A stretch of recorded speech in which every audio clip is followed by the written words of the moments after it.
Hi, I'm Hella Rader, and in this episode of the Stories That Sparkle, I take notes while Mascha, a woman who not only knows how to adjust spines, she's a chiropractor, by the way, but also plans, describes how she reaches the goals she sets. Spoiler alert, it involves flowing with the changes in life and in business. And as someone who is young in business, if not life, it really helped me unlock another way to approach all the things that I am doing today. So I invite you to get comfortable, sit back, and listen in. I'm Hella Rader. With a good sense of humor, an open heart, and an open mind, I love to explore the very human complexities in others and in myself. That's why I created the Stories That Sparkle, a space for women you have never heard of and could easily pass on the street to share in their own voices the intricacies of starting over in life, building community, inhabiting their bodies, and more. Because together, we bring light into dark places. Welcome, Mascha. Hi. How are you? I'm doing pretty good. How are you? I'm good. So today we're hanging out in the sunroom yet again.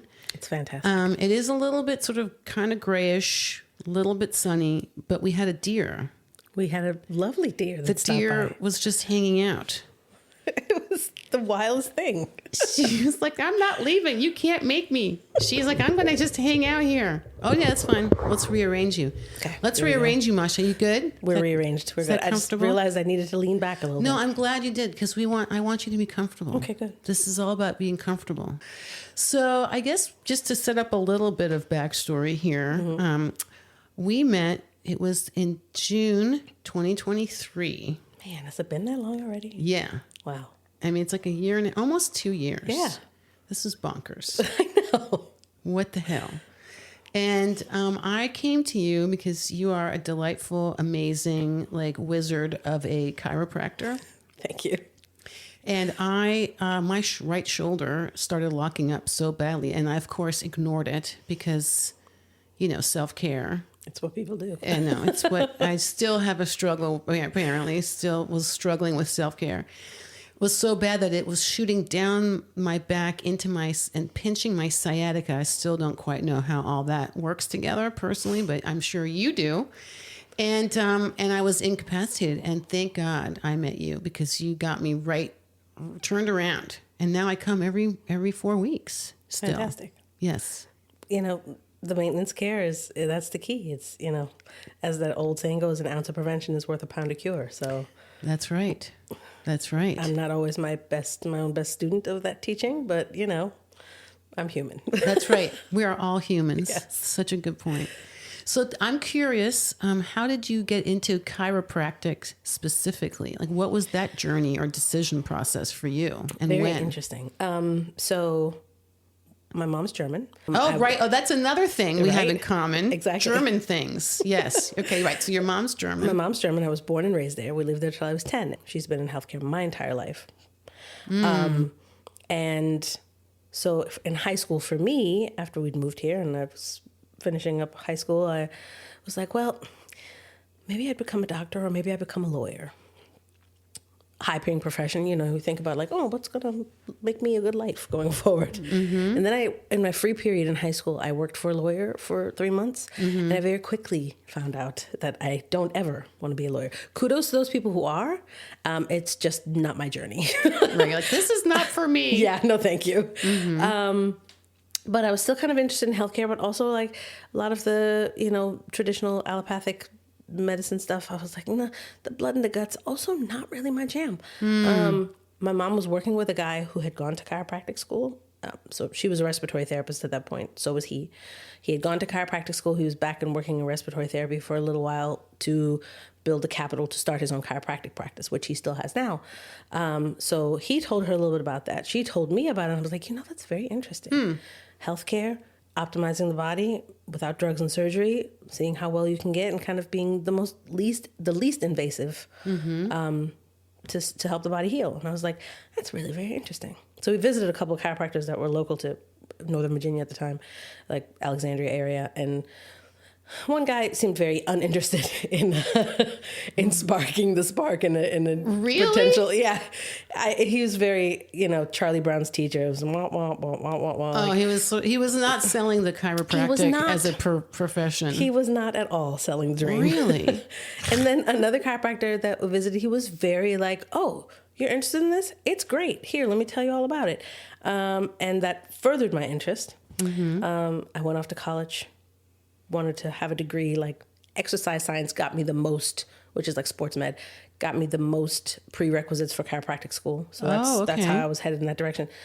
But so you got to college knowing essentially what you wanted to do. Strangely enough, yes. Wow, that's amazing. But the rest of my life has not been that planned out. That was the one shining light in my knowledge of self, right? So yeah, start college as most young, now responsible for themselves adults are. I did not do so well in my first year of college. And like a lot of my other classmates, we got that letter at the end of the first year saying, "Hey, you're on academic suspension." So it's a formality. The school, they want you to write a nice letter and say, "I'm sorry, I won't do it again." And they're like, "Okay, we'll take your money." Right. And so most of my fellow classmates did that and were back the following year. I, however, decided to go to community college and like retake the classes that I didn't do so well on in that first year. Definitely did better in them, but in that time also saw a job ad as a chiropractic assistant. So basically like the clerical staff in a chiropractic office. And I was like, well, it helped me figure out that I don't want to be a lawyer. So it'll help me figure out whether I do or don't want to be a chiropractor. Right. Like, let's really see what this is like day to day. Firsthand. And I started there and like about 2 weeks in, I was like, yeah, this is it. This works for me. That's amazing. Yeah. I did not have that journey. It's taking me 30 years to decide what I want to do when I grow up. Well, I'm still not, I mean, I've been doing this this is my 18th year. I'm still not quite sold that this is exactly where I'm supposed to end up. Right? But I mean, having fun while I'm doing it. Well, that's good. Yeah. That's good. Yeah. So, I worked for that gal for a while, and she's still very much my friend now. This is 20 something years later. Wow. And so I did that for a year, went back to my 4-year college in Norfolk at Old Dominion University, graduated, and then worked for her again for a couple of years before she was like, get out of here, go to chiropractic school. Basically, you had a mentor, though, essentially. I mean, who was also, was she like guiding you? Like, I mean, it sounds like she kicked you out. Yes. Like, yes, get out of the nest. It's probably, yeah, very much so. Yes, it was mentorship. I don't know if I recognized it as such at that time. Like my brain was too young to be like, I have a mentor. Right. Right. But yeah, the school I ended up going to was in the San Francisco Bay Area. So yeah. Wow. So 2003, I packed up my little car and drove myself out to California. Wow. By myself. Wow. I know. Did you know anybody out there? No. Wow. Zero zip zilch. Wow. What was that like? Very interesting. I mean, it was good. I ended up rooming with people that went to school with me. One guy was like in my class, so we became good friends, and study buddies. And as you do, chiropractic schools are only for chiropractic schools. It's not for chiropractic. It's not other disciplines that are also being educated in that same building.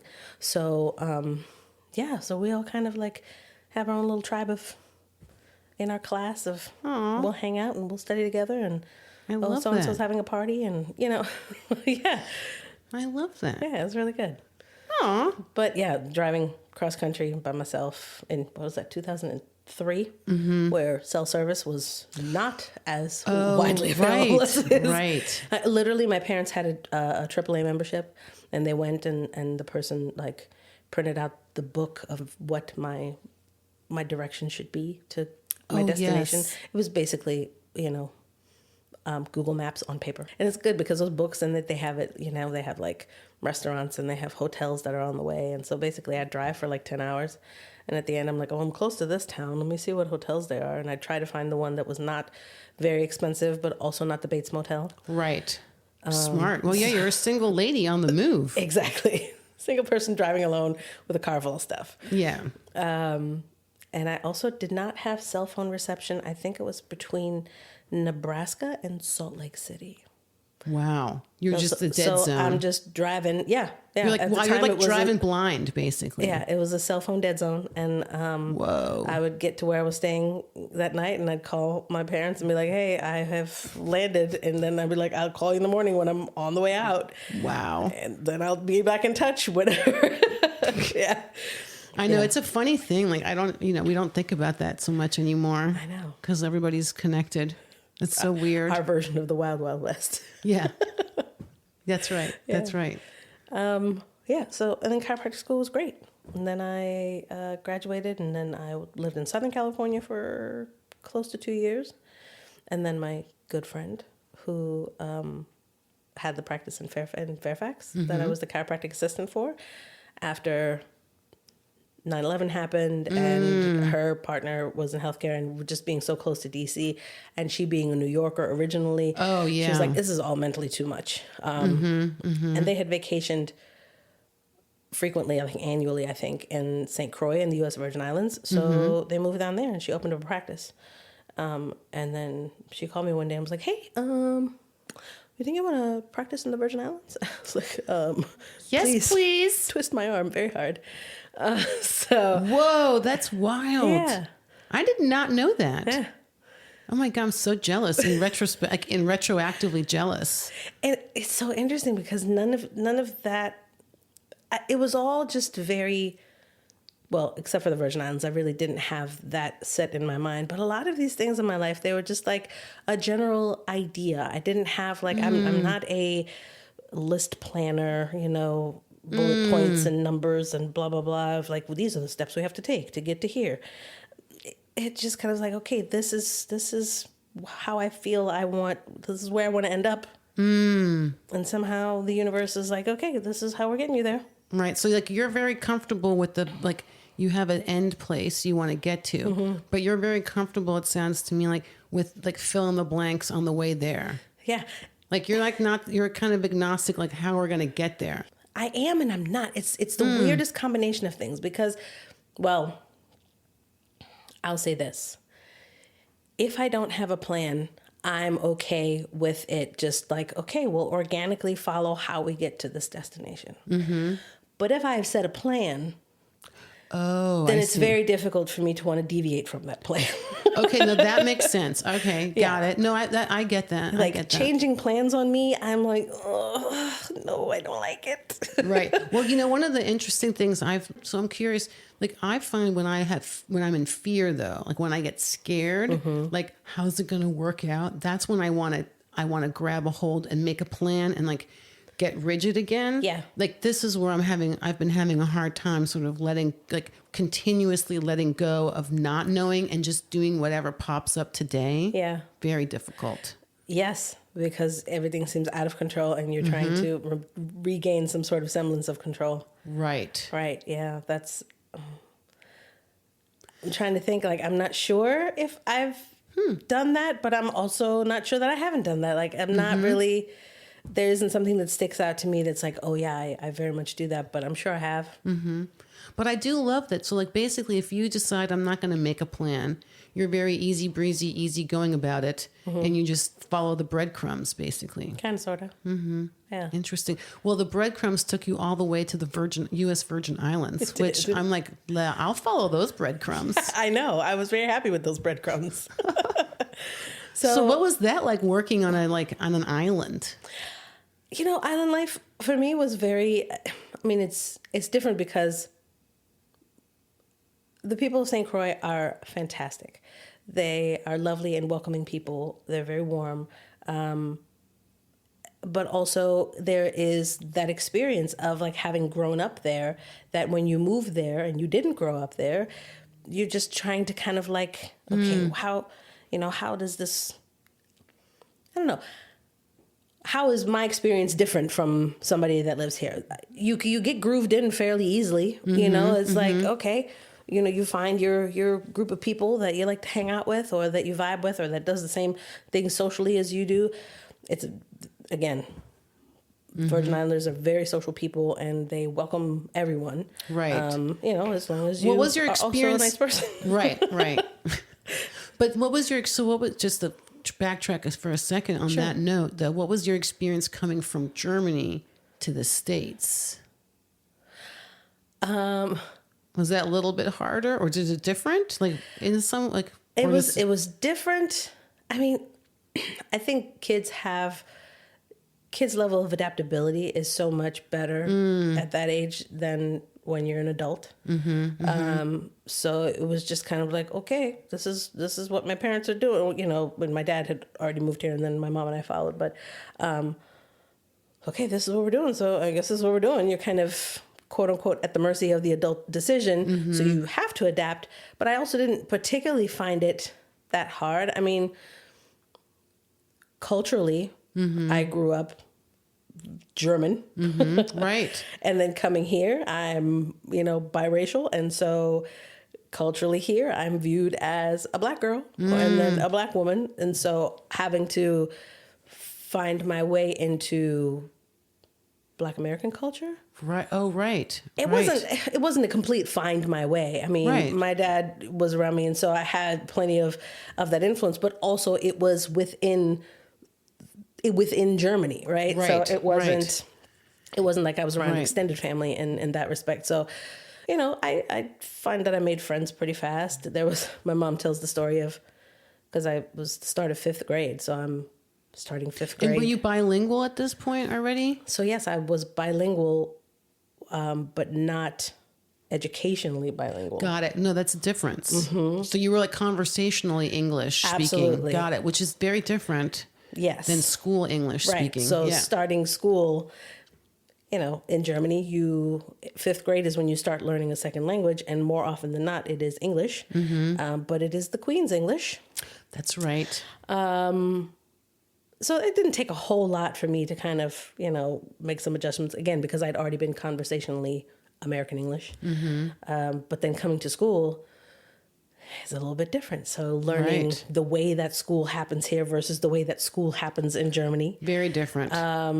Very different. Because I went to the German school in America, which is which is another layer of bubble, like lots of bubbles. I always call it a bubble. Like it was a bubble in the bubble in a bubble. So yeah, I relate to this whole like I'm not neither this nor that, neither here nor there. I'm neither this. Yeah, I'm not one or the other. I'm just some other thing. I'm everyone and no one all at the same time. Yes. Yeah, totally get that. So yeah, my mom tells the story of my 5th grade teacher, Mrs. Walters. Aww. She was lovely. But I thought I was doing pretty well. But then my Mrs. Walters called my mom, and she was like, I just wanted to check in to see, does Mascha have like a learning disability, or is there anything that is, and my mom was like, what are you talking about? Huh? Like, no. She's like, well, she doesn't do her homework, and she's not like paying attention, and she's like, well, how, like, she always tells me that she doesn't have any homework when she comes home. How is that communicated? And she's like, well, I always write it on the corner of the blackboard, and they write it down, and then they know what to do. She's like, oh, well, that's not what she's used to. She probably just doesn't know that that's where her homework is in order to then do the homework. Oh, wow. And she's like, oh, I understand. So she kind of put me more toward the front of the class, took a little bit of time, which I was unaware of in my little 10-year-old brain. Right. But she took some time to just kind of get me grooved into like how we do things here. Yeah, the tradition of American school, or that school in particular, and like how things go. And then after that, it was not a problem. So, that's amazing. Yeah. That is so fun. I know, it is wild. Well, I remember, because I had gone to the German school, so everything was in German, like all the classes, which means, physics, math, all the things, right? So when I was switching schools after 10th grade, I had to do like an entrance exam, or like just to like, they wanted to check like, what do you know or don't know? Right. And it was like all these physics and chemistry questions, and I just answered them all in German because I didn't know the English words. Right. Yeah. I'm like, I know what you're talking about, but I can't give you the word in English. I can't think of it, so I just wrote them down in German. Yeah. I'm like, you can translate. Please translate. I mean, I answered the question. It's just in a different language. Right. Exactly. My one friend in my classmate in chiropractic school, the teacher asks questions just like they do at every other level of education. And it's kind of Socratic method, so to speak, and all that. But, they ask a question, and I would raise my hand to answer the question. And she's like, you're always the first person to raise your hand. And I was like, oh, I have the answer. I don't know. She's like, and so after that, she would always be like, you and your damn European education. She would make fun of me. She's like, you just know all the things. I'm like, I don't know all the things. I feel really stupid a lot of the time, but also I will ask the question if I don't know. Right. Yeah. And my mom's funny. She studied nursing when she was young. And then when we moved here, she went back and got an associate's degree and then got her respiratory therapy license. And she would always ask questions in class.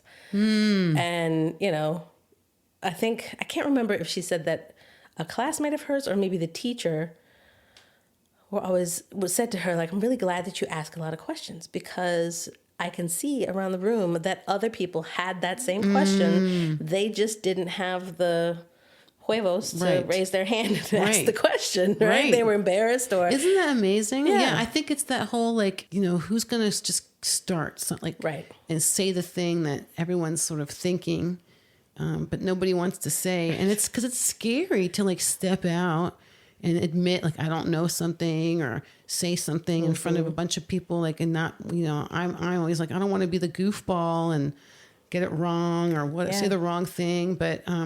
But I realize I'm like, oh, it's like actually helps everybody. Whenever anybody says something or contributes, like it actually helps everybody. So it's really kind of it's actually a contributing thing, not a taking away from. Like I think I always felt for a long time, I don't want to take away space from someone else. Oh, okay, yeah. By claiming space for myself, but it's like actually by claiming my space, I'm giving more space to everybody else. You're giving people permission, so to speak, that they didn't feel they had before. Yeah, which is a different. I'm like, oh, when I think about it like that, it makes it a little less scary to do. For sure. But anyway. Yeah. Okay, sorry, I got us on a total tangent. That's okay. Because I'm like, wait, what was happening when you were 10 and you moved from Germany? That's crazy. So back to, you were in the U.S. Virgin Islands, St. Croix. St. Croix. Right. And so everyone there super friendly, very welcoming and open. And you just zoomed right into the culture vibes there. For the most part, yeah. Yep. Cool. I felt it was very comfortable being there. And so I joined my friend and mentor's practice, and it grew and we were good to go. And then it's also where I met my son's dad. We were in a relationship, and then in 2017 there were two very big hurricanes that happened, Hurricanes Irma and Maria. And at that time I was about 8 months pregnant. Oh, right. And the first Hurricane Irma kind of passed through the British Virgin Islands a little bit more and then hit St. Thomas and St. John, the U.S. Virgin Islands, which is north of St. Croix. So we were not as impacted. There was lots of wind. Obviously, there was some damage, but they were very impacted. So in the 2 weeks following that first storm, we were like all hands on deck. Everybody send resources and water and tarps and diapers and whatever else people might need off to St. Thomas and St. John. Lots of people have boats, so they would ferry stuff from their own with their own personal boats across. I think it's like 24 miles between St. Croix and St. Thomas. So it was like, okay, well, let's take care of our sister islands. And then 2 weeks later, Irma said, I'm coming to pick up the spare, and curled around the south of St. Croix and did a lot of destruction. And now, left with less resources because they've been sent elsewhere. Oh no. And again, it kind of curled around the southwestern part of the island, and I lived on the west end of the island. It was very interesting. It's scary and it's fascinating, but it's scary. I'm thankful that my house was as sturdy as it was. That has to be terrifying. You're pregnant. And nature is literally barreling around. And, the hurricanes were coming, and all the older women, all the older island women, they're like, oh, pressure from the hurricane makes the babies come. And I'm like, ma'am, hush your mouth, please. Ma'am, please don't say that. Zip it. Do not encourage that, please. Yeah, so I'm there at 2:00 in the morning during the height of the storm, and I'm just like, leading up, I'm talking to the belly, and I'm like, listen, you stay in there. There is no need for you to be out here right now. You just stay right where you are, and everything was fine regarding baby and the storm. The house had some damage, but the roof stayed on. Mm-hmm. Oh, well, that's good. A lot of island homes are very open concept, so some of we had a gallery with arched windows, but it only had screening on it and metal grates on the outside, so no window. And a lot of the windows are just louvered windows, so water can get in. So, wow. Some stuff got damaged, but everybody came out alive. Well, that's good. And that was I think that was a Wednesday night, Wednesday into Thursday. By the time Monday happened, I was on a Mercy flight to come up here. Oh, wow. So, my son's dad stayed behind, and he kind of like, okay, I'm going to salvage what I can and put it into storage.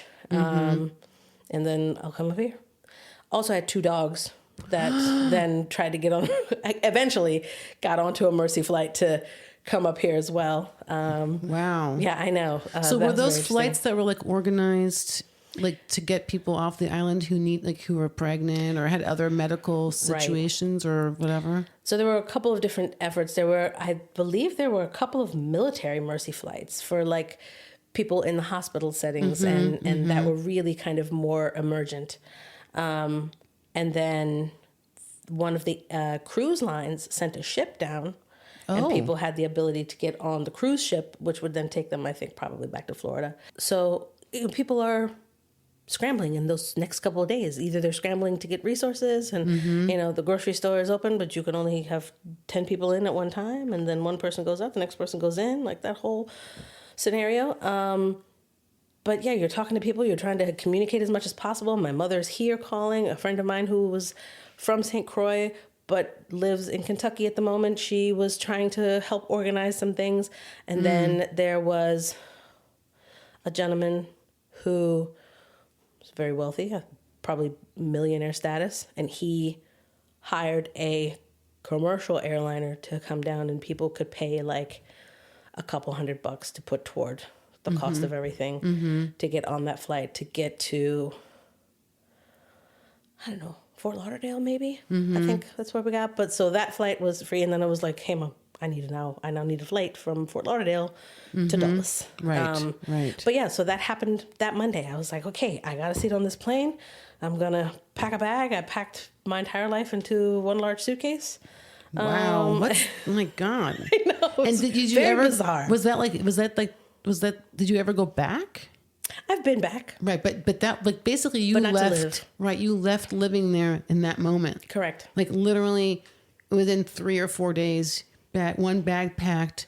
Yeah. And you're off. Right. Whoa. Work-wise, so I'd already kind of made plans in my head that after my son was born, shortly thereafter, maybe a month or 2 of just getting accustomed to being a parent, right. and then having time to pack up some things to move up here, because in the year prior, my dad passed away. My mom lives here in Winchester, so she was in the house by herself, and I was like, if she visits once a year and we visit once a year, she's not going to spend a lot of time with her grandson. So right. The plan was to move here anyway. Okay. This but just kind of significantly spent. Literally, the change happened a lot faster than you. Very much so. And without a plan. Like there was no plan at this point. Again, there's a theme. We have an end goal, but how that happened. Right. It was very unexpected. Yes. There was no plan yet. And so it just happened. Yep. Wow. That's wild. Yeah, exactly. So that's how we ended up here in Winchester. Oh my gosh. And then I had my son in 2017, and then I was just momming it for a while, for close to a year and a half. I was just able to be a mom, and his dad was up here. We were together, but then we decided to split, and he moved back to St. Croix. And then I was like, okay, well, time to go back to work. Probably my son was about a year and a half. I was like, it's going to be about time to do something. And I just kind of, motherhood puts a whole different spin on life. Yeah, see, because this is, I want to hear about this because this is not a factor in my life. I don't have kids. So like you're like now you're here with your mom. You have a son who's a year and a half old, and you're single momming it, right? With your grandma, mom, who has been a fantastic help and support system. So, but yeah, I love what I do as a chiropractor. I definitely want to continue doing that, but I also, why am I making money for other people? Why am I not just making money for myself? I've done this long enough. I know what I'm doing and how to do it. I don't have a business degree or have taken hardly any business, have any business sense, but I can make myself smart enough about what to do and, start all those steps. So, but you were saying, so you think though that motherhood, do you think that was a big influence on that thought process, or was that thought process you were having maybe anyway? Or can you tell at this point? Like in the moment then, I probably didn't have that level of realization, but looking back on it, it was probably something that was already kind of floating around in there, but didn't have very many roots in like, I should really think about doing this. So motherhood was a solidifying factor for sure.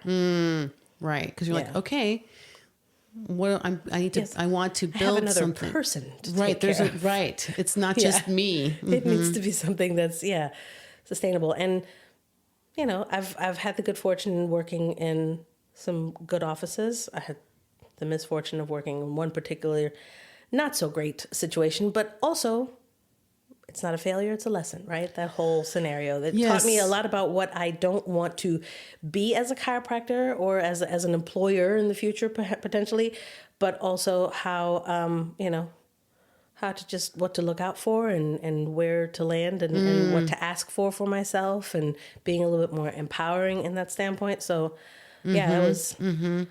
Yeah. I think some of those bad workplaces I've been in over the years were actually as instructive, if not more so than the good ones. Right.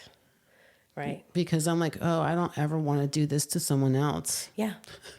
Yeah, exactly. I don't like being treated like that. I don't want to ever treat someone like that if I have the opportunity to be in a position to whatever. Yeah. Right. I mean,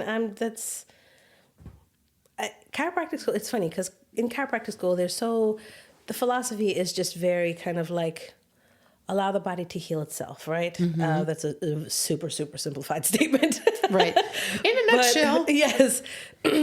Optimize how the body is functioning. And so, it attracts a good number of folks that are probably a little bit more crunchy, as the saying goes. Or woo, as I like to call it. Hippy dippy, right? Like people put all kinds of different titles to it.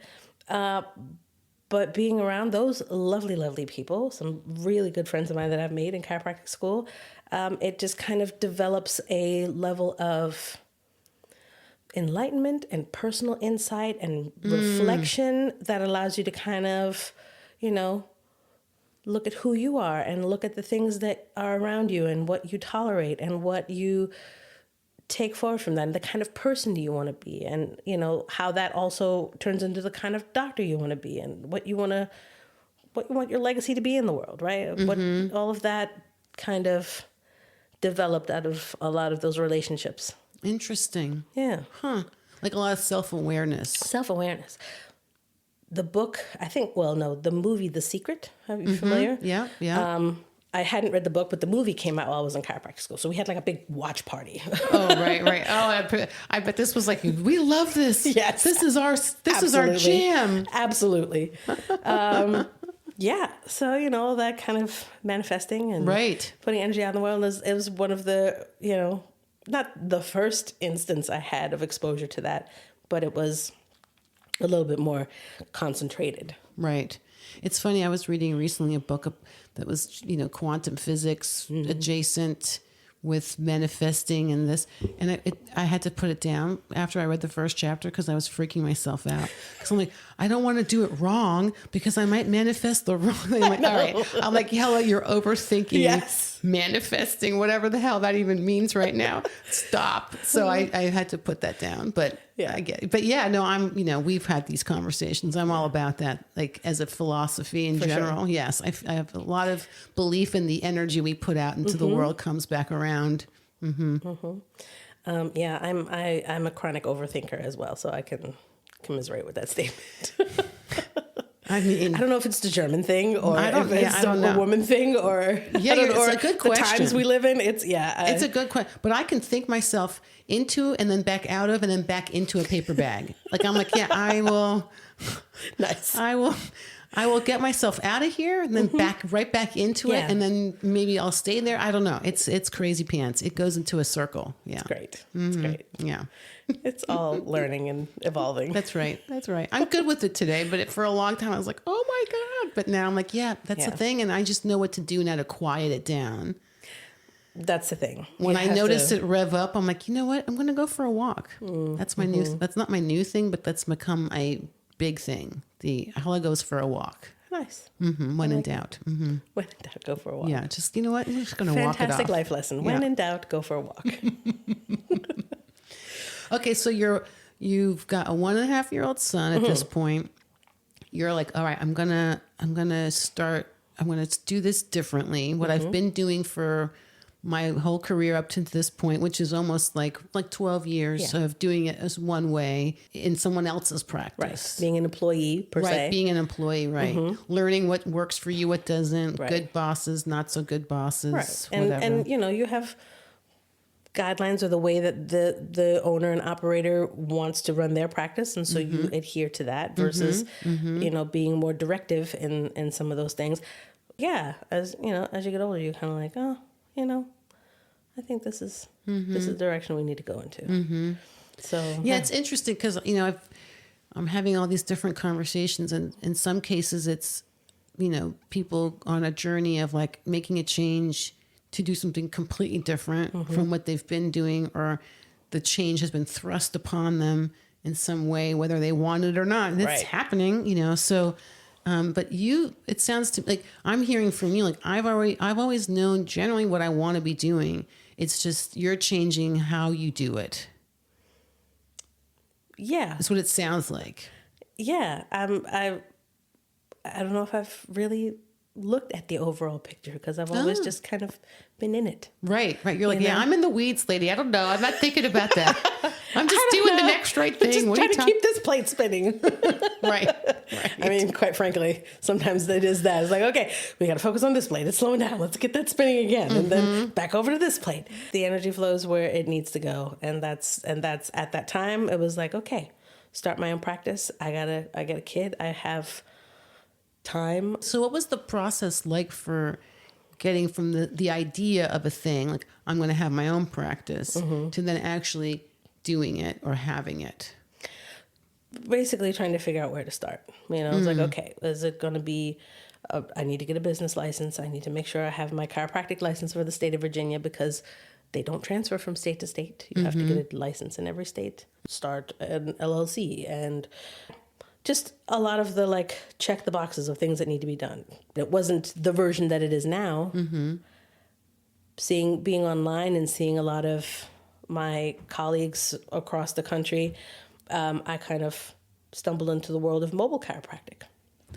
And that there are doctors who provide mobile services. They go to patients' houses. Some of them, like what I did, just travel with a portable table and probably a small bag of additional things that you need. And others have like a Sprinter van that they have a table in the back of, and they pull up to your house and they park, and you get in the van and they do the adjustments, and then you go back in your house. Wow. Or they show up at people's office buildings, or, that kind of thing. So you can do all of the things in that little mobile station. So yeah, I was like, okay, well, I get myself a portable table, start with a few clients, and the thought was, okay, I build up a patient base, and then I can get a brick and mortar somewhere. Right. That was all working pretty well, and then I kind of abandoned the thought of a brick and mortar for a little while. I was like, well, we can just keep doing the mobile thing. That works. And then maybe explore the idea of a van scenario or something like that would, allow me to be mobile and have time and be free and all that loveliness. And then, let's see, that takes us to, le pandemic. Oh, right, the COVID. Oh, right, the COVID. Yeah, this is like a recurring theme also because, of course, I just have to say, I feel like It's come up in every sure. pretty. I think maybe not, but it feels like in every conversation The vast I've majority, had I'm sure. so far. I've certainly mentioned it numerous times myself, but it's just fascinating to me because it's like on the one hand, it's like, yeah, that happened and everybody just moved on. And yet we didn't because it keeps coming up, obviously, as a clear marker of some sort. Of significant change for people.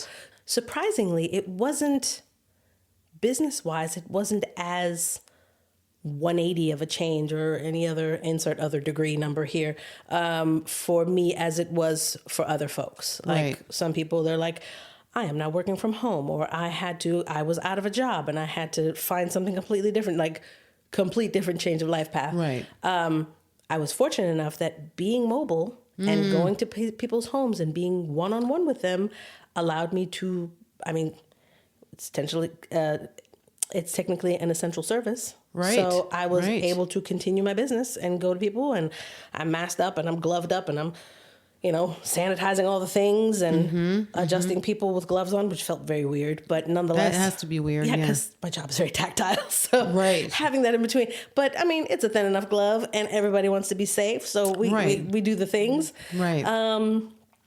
But yeah, there were a few patients that, very, very few, that weren't comfortable. But for the most part, everybody was like, okay, yeah, let's do it. So my business was able to sustain. Wow. So yeah, that's what, March through December.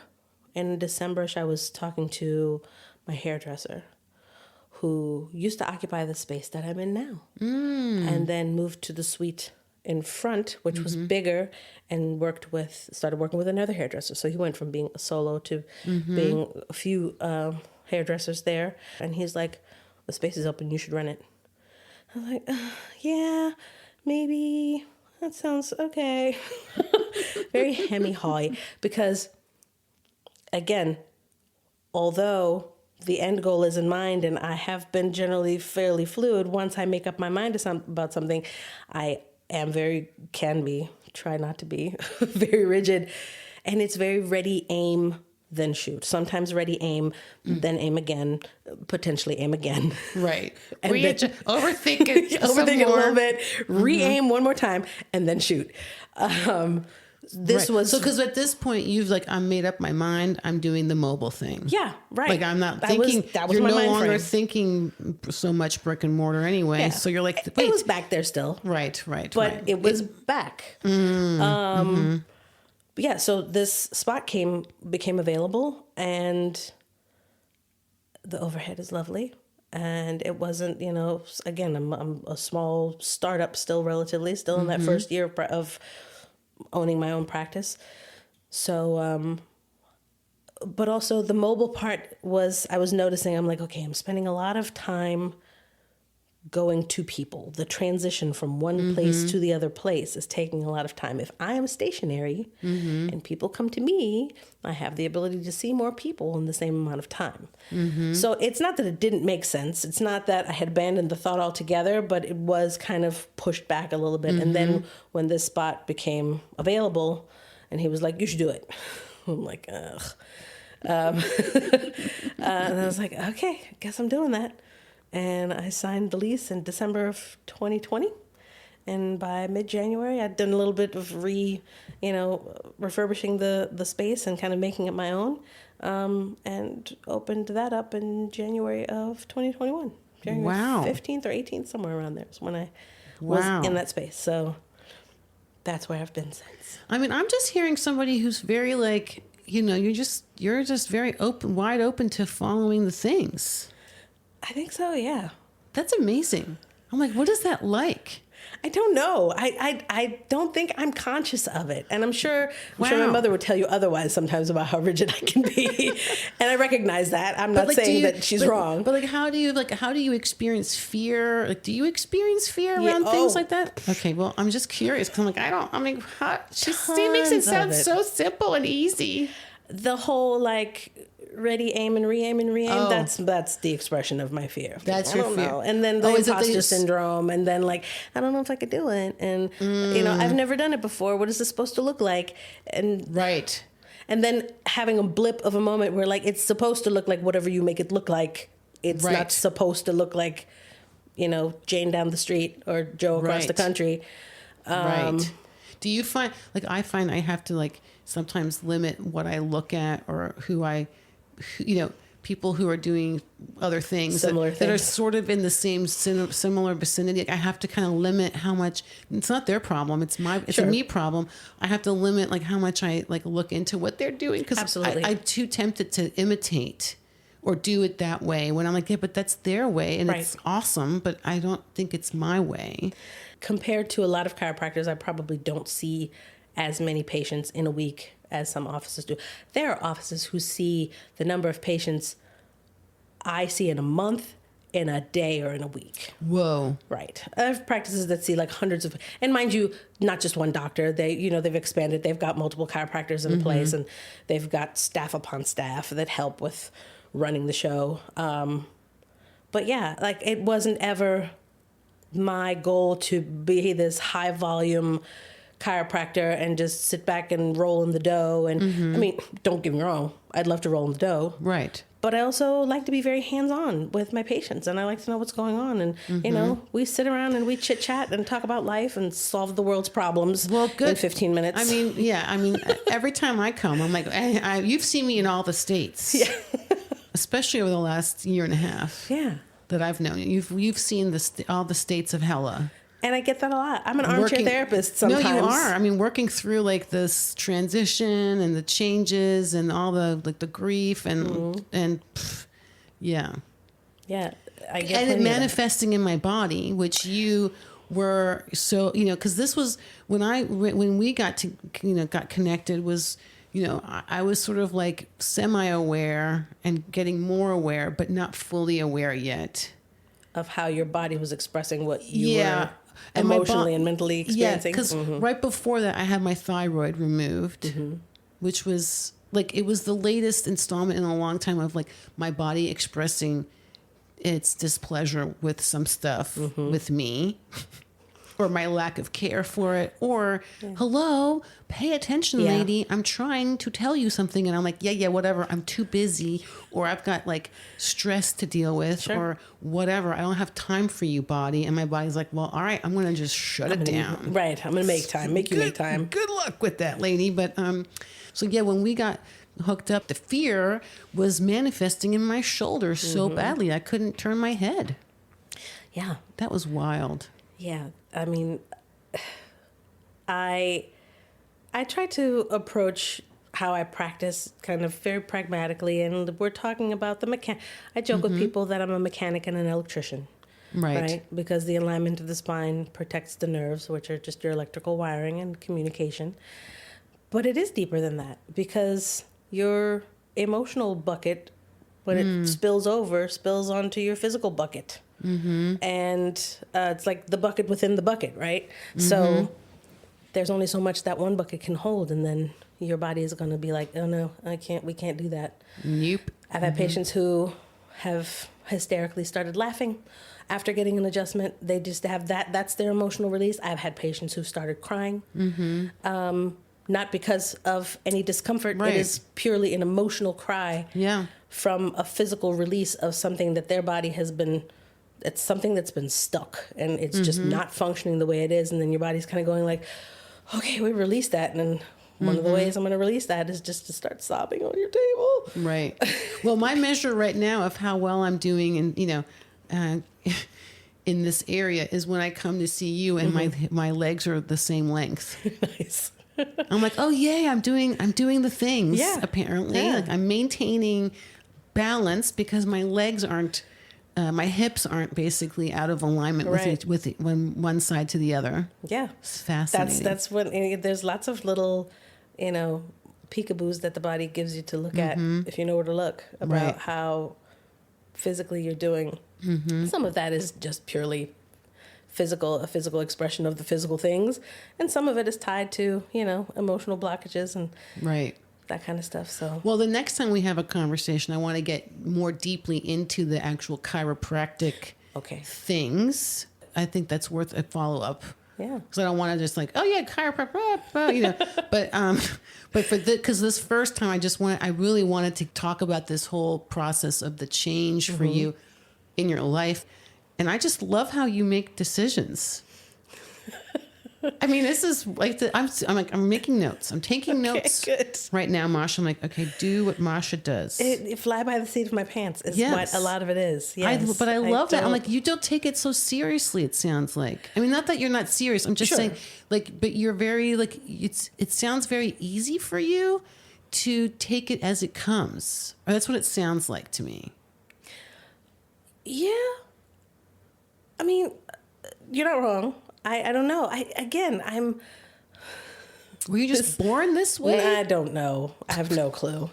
I don't know if it's, I don't think it's intentional. I just go with the next thing that is going to happen. And you know, again, in retrospect, I look at it and I'm like, oh yeah, that was just kind of like, I just went with the flow. But it's not really ever intentional to be like, now I am going with the flow. Right.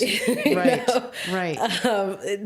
It just is. I love that. Yeah. This is like, I'm like, seriously, I'm taking notes. I'm like, I mean, I have to work very hard at that, is what I'm saying. It's getting a little easier now that I've been practicing it, but I have to work very hard at like that state. And I have to work very hard at the intentional things sometimes, you know, like interesting. Making a list about like, these are the things that need. Oh yeah, I have lots of lists. See, I'm a list maker. I'm also a procrastinator, which, yeah. Right. And the problem, I guess a lovely problem, but the problem is that it's always worked in my favor. Right. It's rarely put me on my butt and forcing me to stop that behavior. So maybe it's not procrastinating. Maybe it's just moving at your own pace. My life strategy. I work well under stress. I like it when I have like no time to get pressure. Done. Just do it. Yeah. So, but I like also like that you had a vision for the kind of practice that you want to run and operate, which was not like a numbers game, but more of having the time and space to be with each of your patients, much more one-on-one and in depth. For sure. Sounds like, yeah. Mm-hmm. Yeah. Because I like getting to know about the person also gives me a clinical insight into, I have patients that are runners. It's like, okay, so physically that could be doing X, Y, and Z, or we might need to modify this, or there are people who sit behind a desk 10 and 12 hours a day. I was like, okay, so this is, they come in and are like, how much computing have you been doing in the last week? Like, oh my God, I was a week and my shoulders are killing me. Those types of things. So it's not just like, they're not just telling me I have this complaint and it's so abstract that I don't have an idea what it ties to. Like I know about their life enough to where we can go, okay, so, and sometimes they don't know until we start talking about it. I'm like, well, have you been doing this? And they're like, I did. Things that happen in day to day that you're not aware of how much of an impact it has on you physically. Right. Or it's an activity that happens once in a blue, like purging a storage unit, right? That's not something you do weekly. Right. Maybe once in a decade. But it is just enough of a tweak in your physical exertion that your body is going to tell you about it after the fact. And then you come to me, you're like, this little, I'm not really sure what happened. And then we start talking and you're like, so what'd you do last week? Oh, I unpacked an entire storage unit and repacked all the boxes and took things to the dump. And I'm like, yeah, could that perhaps be the reason why your back is bothering you? That might have something to do with it. Yes. I love that. I love that. So what is it like? So now you've been single momming it also for a while and starting and running your own operation. So like, how do you balance those two things? It's like having two babies at the same time. Basically. Yeah. How do you navigate having two babies? Like, how do you balance that? I don't know. You just do the things. You just have all the spinning plates. Yes, basically. You wake up in the morning, you get the kid ready for school, you get yourself ready, on the bus, off to work, come home. We have sports, we have dinner, we go to bed. Right. And then I doom scroll for a little while, and then I fall asleep. And then I doom scroll, and that makes me tired. Yes. Sometimes not. Sometimes the insomnia kicks in. Sometimes you're like, I'm enraged. Yeah. I'm so doom scrolled out. Well, this is very inspiring. Oh, good. Like here's my takeaway. Mm-hmm. If you have the idea, just keep doing the things in front of you to do that get you towards the thing. Right. And even if it's not the thing, do the thing adjacent thing. You know, like the networking. Sometimes just talking to other people that do, like if you're trying to start a business, just talking to other business owners that are not even remotely in the same industry as you're in. Will give you nuggets about how to do business. And then you just get more confident in like, oh, okay. A, other people are doing it. B, you're getting resources on how to do it. And then you tailor it to fit your box of what your business is.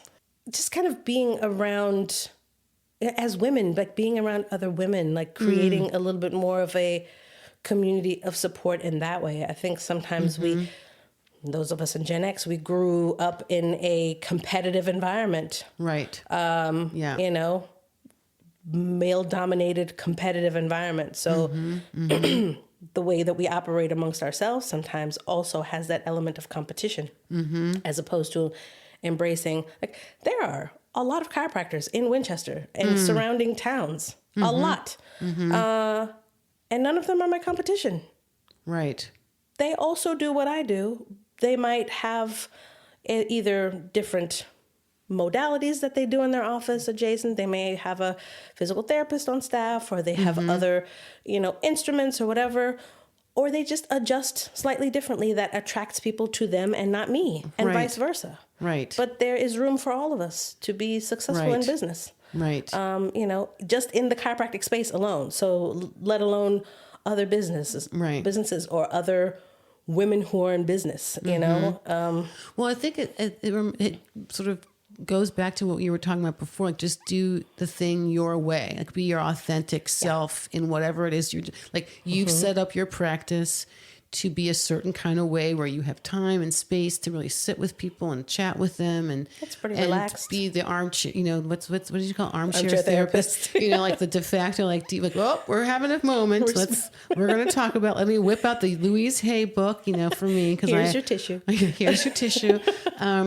Your whole outlook is like, well, there's room for all of us, and the people who want that are going to find you. Yes. So you don't have to worry about so-and-so and who's going to see them, because those aren't your people probably anyway. Exactly. Like they would come to you and be like, I hate this. Yeah. Or whatever, you know, not because this isn't the vibe I want. Absolutely. But I like this other person, and vice versa. And I've said that to people a lot. Like the people that are vibrationally on the same vibe as me, they come and they stay. And the people who aren't, they find their way to me, whether it be through a Google search or a personal referral or whatever, but it somehow just isn't a match. They kind of trickle out of the office on their own. It doesn't have to be with me. Please continue chiropractic care with somebody else. If they go, the door is going to be open if they decide to come back. I'm just like mesmerized by like, where it was an evolution. Oh, it was an evolution. It was, for sure. Because I was always very young in practice. And I think this is common among people who are young in practice. Probably young in business in general. But there's this element of like, you're trying to grow. And so you're trying to retain everybody by any means possible. And maybe you change yourself a little bit to accommodate their vibe. You know, and you're just like holding on. Because you're afraid if I don't do that, I'll lose it all. Yeah, yeah. Or just like, oh, I can't afford to lose patients because I can't afford to lose money. And, you know, like those types of things. So not anymore. You know. And was that because like you found yourself doing that one too many times and it was making you unhappy, or? Yeah, and frustrated. And frustrated, you know, unless it's unnecessary frustration. You know, like I'm frustrated about why did they not come back, or why didn't they adhere to the recommendations that I made? I'm like, you know, that's their choice. I gave them the recommendation, and it is their job to say, yes, this is something I would like to do, or no, this is something I not want to do. I can't want it more for you than you want it for yourself. And I used to.